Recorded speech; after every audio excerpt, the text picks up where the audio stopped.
Mes amis, je viens de faire un cauchemar absolument horrible. Horrible. Je ne vous dis que ça. J'ai rêvé que j'étais en train d'écrire. C'était horrible. Pour vous donner une petite idée, j'étais devant mon ordinateur et j'avais un roman que j'avais commencé, presque fini. Et dans mon rêve, je devais tout le temps écrire. Alors j'écrivais et j'écrivais. C'était horrible. Voilà. Puis après, heureusement, je me suis réveillé. Et je me suis dirigé vers mon ordinateur. Je l'ai allumé. J'avais un roman à finir. Et du coup, je me suis mis à écrire. Écrire et écrire. C'était formidable. Jusqu'au moment où j'ai terminé le roman et du coup, j'avais plus rien à écrire. Et ça, c'est un peu con. Voilà. Il paraît que pour certaines personnes, écrire un roman, c'est quelque chose d'horrible. C'est un cauchemar, c'est absolument hideux.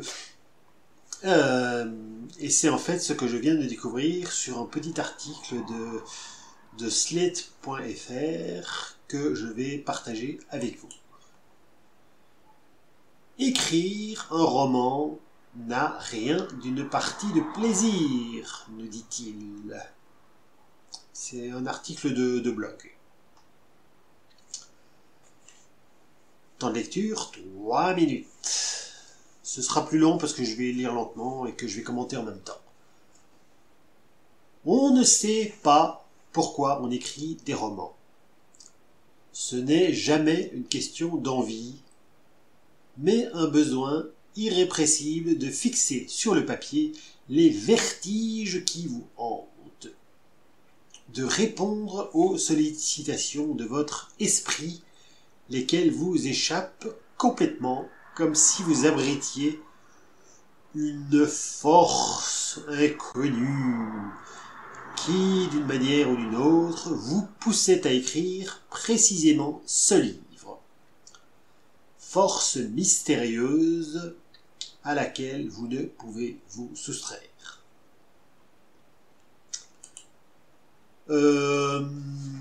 Alors là, j'ai réfléchi un petit peu et en fait, moi j'ai pas du tout l'impression que quand j'écris, je suis dominé par une espèce de force mystérieuse. Ça, c'est une question qui dépend un petit peu des personnes, mais cette interprétation est intéressante. Puisque de mémoire, je connais un écrivain au moins, j'espère qu'il n'y en a qu'un seul, parce que c'est pas triste, un écrivain qui écrivait ses nouvelles sous l'effet de quelque chose d'absolument irrésistible. Cet écrivain, c'était Robert Howard.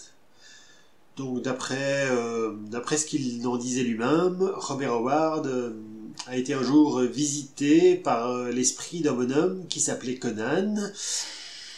Et cet esprit, donc, l'a attrapé par le collet, lui a dit « Écoute Robert, tu vas écrire mes aventures, sinon je te pète la gueule. » Oui, l'esprit de Conan, il est un peu comme le vrai Conan, quoi. Faut pas le faire chier. Et quand il veut quelque chose et qu'on lui donne pas, il te pète la gueule. Voilà. Et du coup, Robert Howard, qui est pourtant un castard, hein, je veux dire, au bras de fer, il aurait peut-être battu Conan, mais voilà, il a préféré céder et écrire, ce qui est peut-être, voyons, une bonne chose pour nous, parce qu'on en a profité pour avoir une belle œuvre d'art, une belle œuvre littéraire. Mais en ce qui concerne sa propre vie, je ne suis pas certain que ça lui ait rapporté beaucoup, donc Bah, à titre personnel, je vous dirais que si vous avez l'impression que quelqu'un vous oblige à écrire, arrêtez tout de suite, faites la grève, négociez un meilleur salaire, des aménagements ou un truc dans le genre, mais ne vous laissez pas mener par le bout du nez. Ça, c'est conseil d'amis.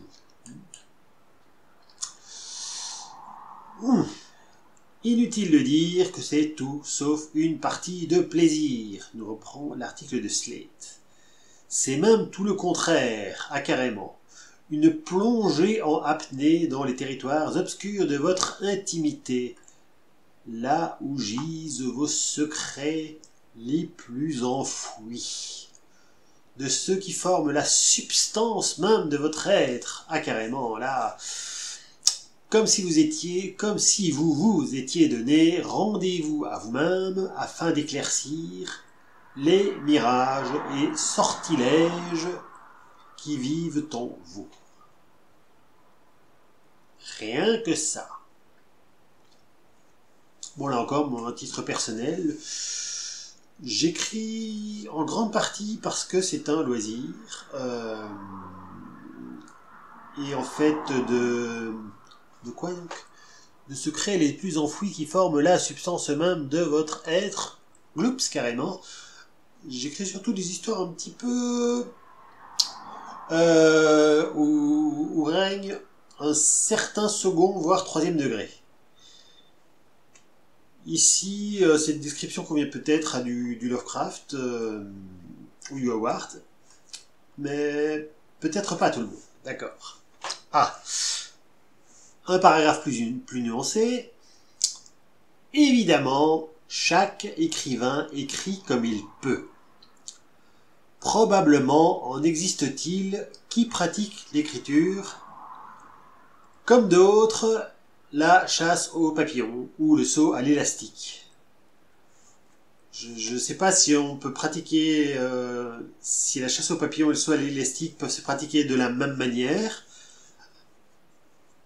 Moi, à titre personnel, je crois que, par exemple, j'aurais plus tendance à mettre un casque sur le saut à l'élastique que sur la chasse aux papillons. Mais bon, admettons que ce soit des activités entre guillemets similaires. Bon. En tongue, une cigarette au bec et l'esprit en roue libre, le nez dans la coque et l'esprit sous influence. Si certains d'entre vous pratiquent le saut à l'élastique, je déconseille le nez dans la coque. Surtout au moment de faire le nœud de l'élastique. Conseil personnel, je n'ai pas l'expérience pour vous affirmer que c'est un bon conseil, mais je conseille quand même. Pardon. C'est pas demain que je vais refaire des chasseurs sachant chasser.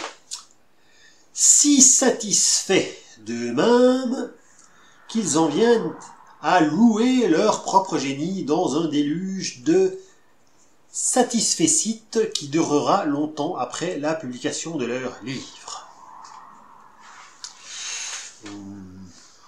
Il est vrai que certains auteurs médiocres ont une fâcheuse tendance à s'auto-admirer. Mais comme moi je suis génial et que tous les livres publiés sont absolument extraordinaires, c'est pas du tout le cas, donc on peut passer. Ce n'est pas mon cas, hélas. Ah, enfin quelqu'un de modeste.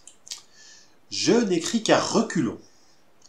Quand j'ouvre mon document, où, depuis la veille, mon manuscrit repose, c'est tout juste si je ne pousse pas un cri d'effroi. Il se dégage de lui comme une animosité, une franche hostilité qui me donne envie, à chaque fois, de prendre mes jambes à mon cou. Ah ben là, mon bonhomme, je te conseille de prendre tes jambes à ton cou si c'est tout l'effet que ton écriture te donne. De toute évidence, je ne suis pas le bienvenu. Sitôt que je m'approche trop près de lui, le voilà qui grogne. Rouspète, vitupère, me prie de dégager au plus vite. Ben, en tout cas, il a du vocabulaire, il n'y a rien à redire. Non, plus sérieusement, c'est vrai que ça arrive d'avoir du mal, ça c'est clair. Je sais pas comment appeler ça, mais il y a bien des moments où, pas toujours heureusement, parce que sinon j'aurais jamais terminé mon premier roman, il y a bien des moments où ça devient extrêmement difficile de reprendre un chapitre après un blanc, puisque c'est un peu ce que je viens de connaître en écrivant la fin du Secret de Nécros. Mais de là à en faire une généralité, je trouve que c'est un peu excessif. Alors, qu'est-ce que je pourrais conseiller à ce monsieur qui a tant de mal à aborder ses propres écrits, et peut-être à ceux d'entre vous qui auraient un peu le même problème. Mon conseil alors, ce serait d'écrire des histoires courtes. Puisque vous pouvez écrire un roman, une nouvelle, une saga, une trilogie en 3 volumes, donc une pentalogie en 5 volumes, une décalogie en 10 volumes, ou un million d'alogies en beaucoup de volumes. Ça, c'est chaque fois votre choix.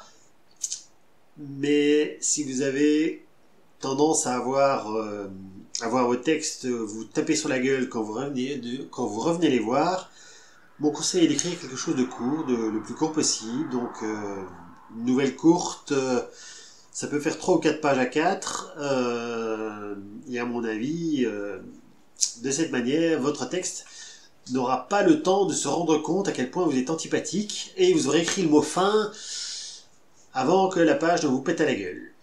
Comme ça, vous la prenez un peu par surprise, quoi. Vous arrivez comme ça tout doucement en lui disant « Voilà, j'écris un petit truc comme ça, mais sans prétention, sans l'air de rien, quoi. Donc, je suis gentil, j'écris gentiment. Et puis, au moment où votre texte commence à se dire « Mais merde, alors, ça fait la 3e fois qu'il revient écrire des trucs, ça commence à m'emmerder. » Et bien, à ce moment-là, vous vous mettez en embuscade, et puis tout à coup vous lui sautez dessus, vous écrivez, vous mettez le mot fin, et à ce moment-là, eh ben il peut plus rien vous dire, parce que même si vous pète à la gueule, c'est trop tard, vous avez écrit le mot fin, il n'y a plus qu'à publier. Voilà, et pigeons le texte. Faut pas vous faire emmerder par un texte, sérieusement. Hein? À lire aussi, faut-il être fou pour écrire une série géniale? Réponse non, hein. Et la preuve, c'est que moi je suis pas fou.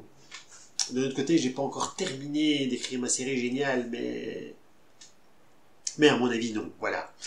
Mais c'est bien de proposer l'article, je le lirai pour une prochaine fois. Et il reste encore. C'est tout de même extraordinaire, poursuit l'article, c'est moi l'auteur de ces lignes, et voilà qu'elle me congédie comme un malpropre. Il me faut déployer des trésors de patience et d'abnégation pour qu'enfin, après des heures de négociations stériles, je puisse à nouveau prendre possession de mes terres. Me voilà enfin aux commandes, et dans les heures qui suivent, 2 à tout casser, je vais pouvoir avancer dans l'écriture de mon chef-d'œuvre. Non sans peine, chaque phrase, chaque mot est toujours affaire de compromis, d'un marchandage infini entre moi et moi, d'une remise en question permanente. Heureusement que ce monsieur n'a pas de surmoi et d'ego, parce que la négociation serait beaucoup plus compliquée. Y a-t-il un marchandage ? Le fait est que chaque phrase peut effectivement nécessiter un certain délai de réflexion. Pour ce qui est du marchandage, je suis quelque peu perplexe. Quand j'achève ma journée de travail, j'ai le regard hagard de celui qui vient d'accomplir un double triathlon à cloche-pied. Avec ça, le mec, il n'a travaillé que 2 heures. Qui déshonore l'idée même de littérature. J'éprouve alors un dégoût de moi-même si profond que je songe à m'engager dans la Légion étrangère pour ne plus jamais oser me prétendre écrivain. Ah oui, carrément.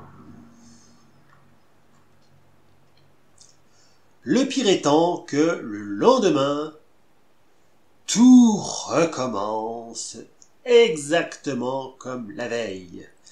Les mêmes suppliques, les mêmes crises de jalousie, les mêmes envies de tout envoyer paître, et ainsi pendant des mois et des mois, des années entières, sans que rien ne s'écrive facilement.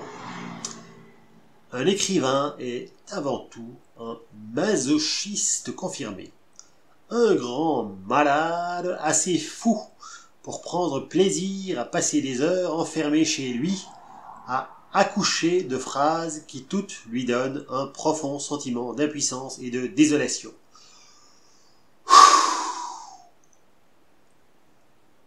Et après ça, le type a osé publier. Alors, je ne sais pas s'il est masochiste, mais en tout cas, il est courageux. Moi, je suis obligé d'avouer que si j'avais une impression pareille de mes propres écrits, j'oserais pas les publier. Ceci dit, il n'est pas impossible que ce monsieur écrive uniquement à l'attention des autres écrivains pour les dégoûter d'écrire et être ainsi le seul candidat pour le prochain concours. Et dans ce cas, je dois lui reconnaître un certain talent. Sans parler de ces journées de travail où il ne se passe rien, absolument rien, où pendant des heures vous restez là à contempler l'écran vierge de votre ordinateur, la page immaculée de votre document, qui vous disent en cœur l'absolue splendeur de votre ineffable stupidité. Je comprends maintenant pourquoi il s'adresse à la deuxième personne du singulier, du pluriel, pardon, plutôt qu'à la première personne du singulier. De votre ineffable stupidité, de votre impuissance, de votre parfaite et infinie incongruité. Il y a vraiment beaucoup de vocabulaire, j'admire. Ah, vous dirais-je alors, la profondeur de mon ressentiment. Ah là, il revient lui-même. La stupidité, c'était pour vous, le ressentiment, c'est pour lui.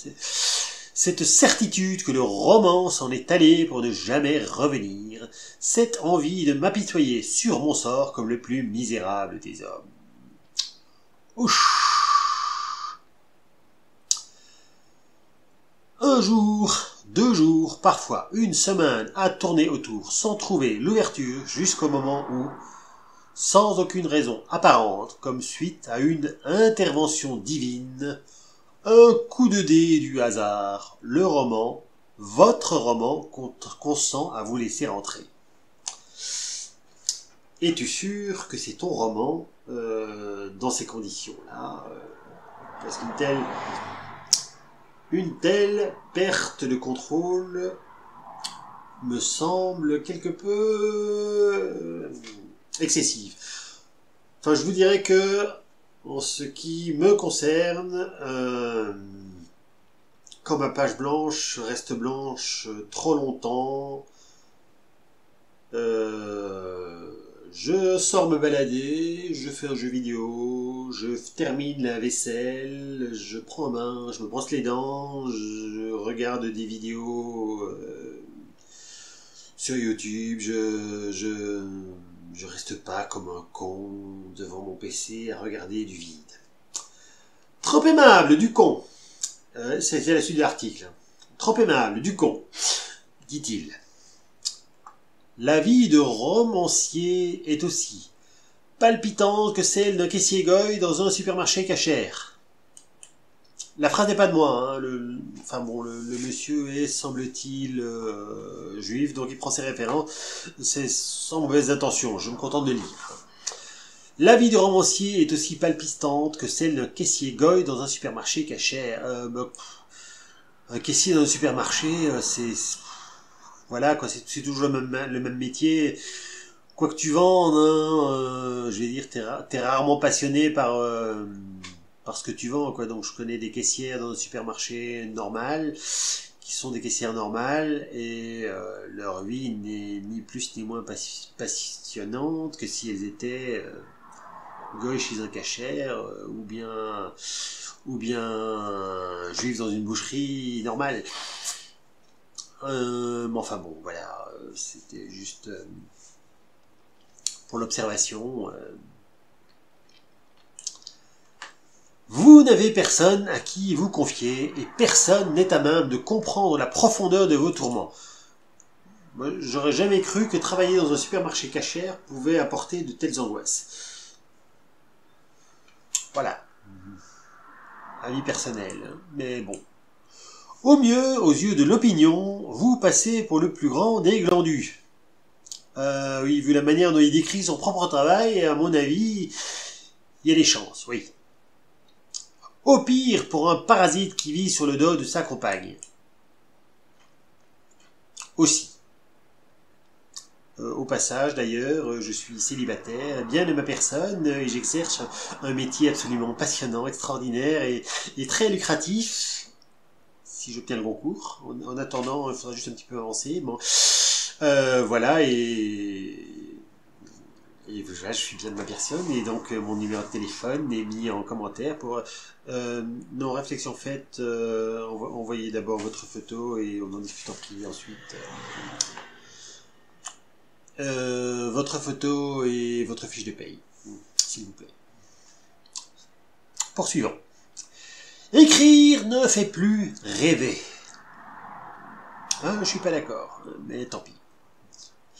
Je l'ai compris lorsque j'ai passé quelques jours à l'hôpital, quand l'infirmière m'a demandé ce que je faisais dans la vie. J'ai répondu très fier de moi, anticipant sa surprise, j'écris des romans. Prétentieux. Sur la tête de Moïse, voire plus haut, bon, chacun ses références. Sur la tête de Moïse, j'aurais pu prétendre travailler à la sécurité sociale qu'elle n'aurait pas manifesté une indifférence plus grande. Oui, effectivement. Bah oui, je dis que si tu écris uniquement pour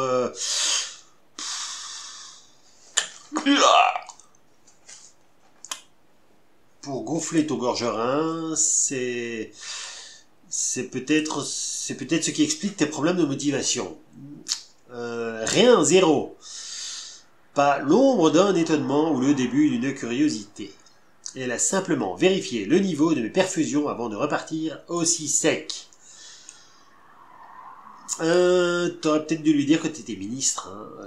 Il y a des places dans le gouvernement Macron. Ils engagent vraiment n'importe qui. Peut-être pas des écrivains justement parce que les intellos ils aiment pas trop, mais à part ça ils sont vraiment pas difficiles. Donc voilà, si tu veux juste faire un boulot pour épater les infirmières, un truc qui rapporte, quoi, je sais pas.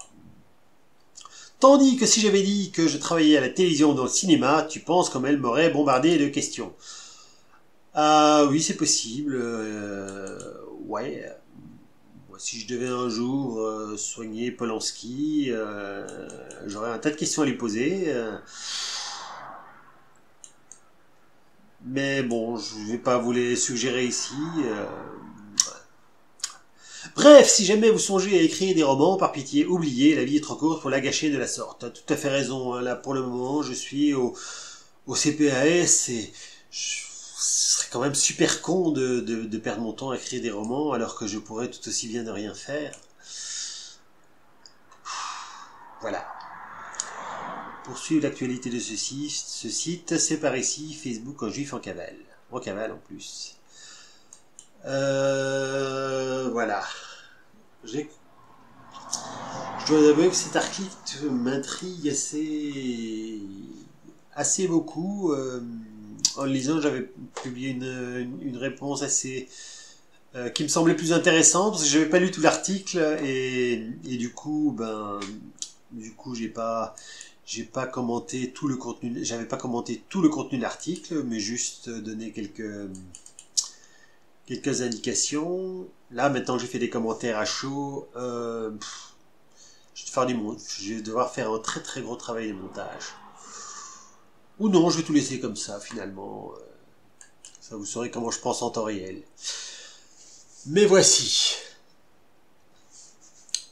ma réaction sur le titre et une lecture en archi-diagonale.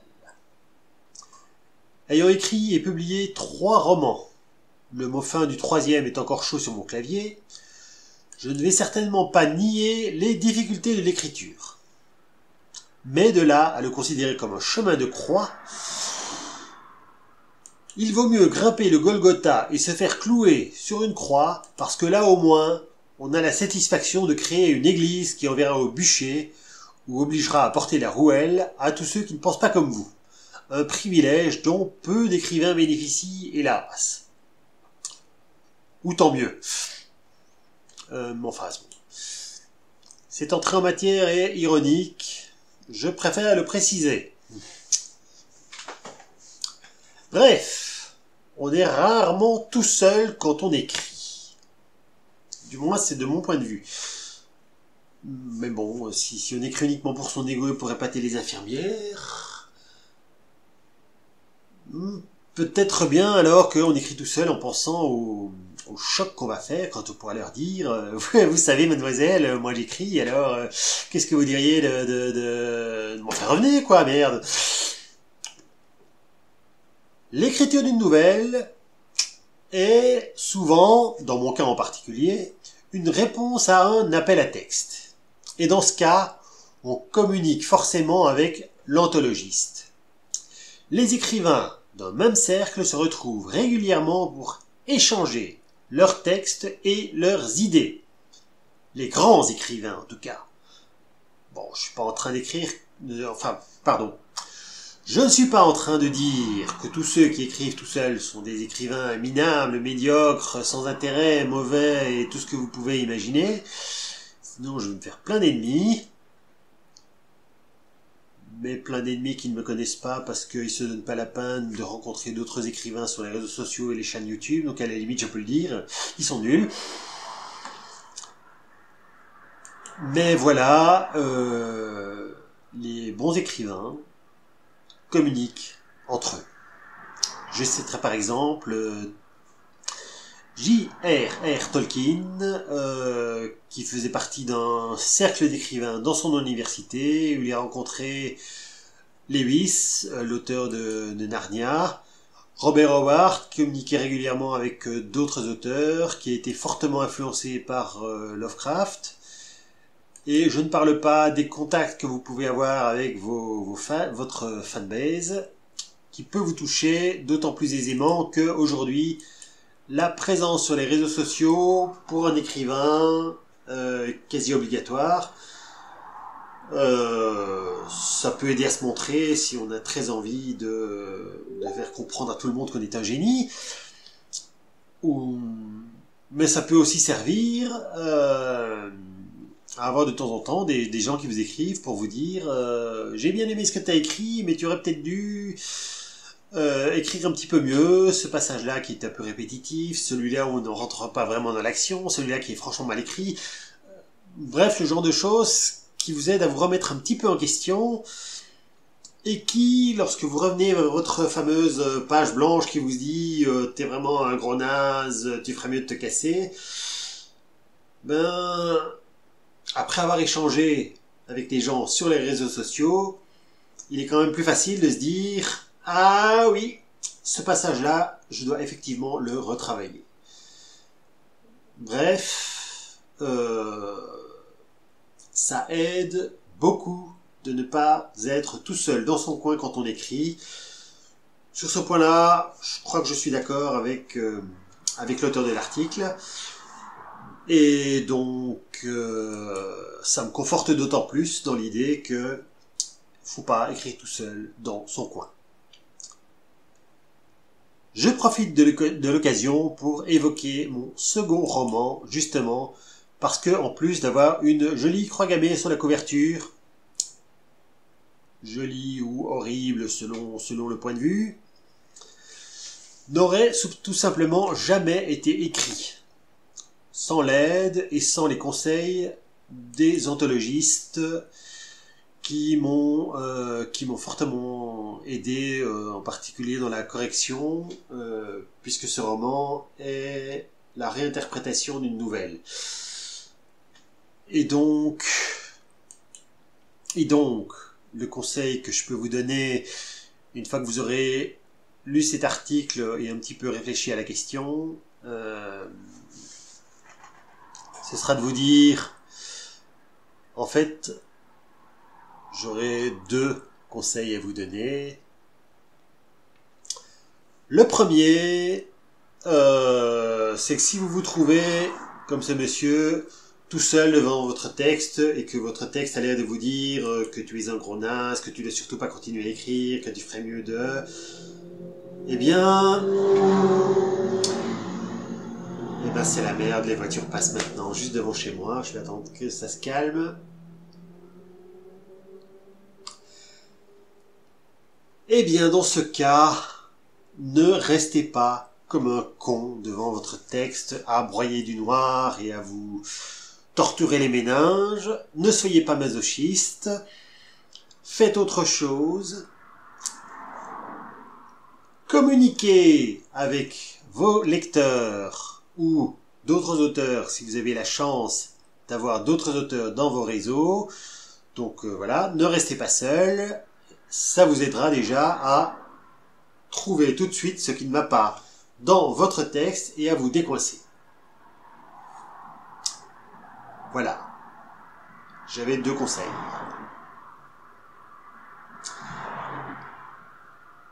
Et c'est là où les voitures passent. Et le deuxième conseil, très important.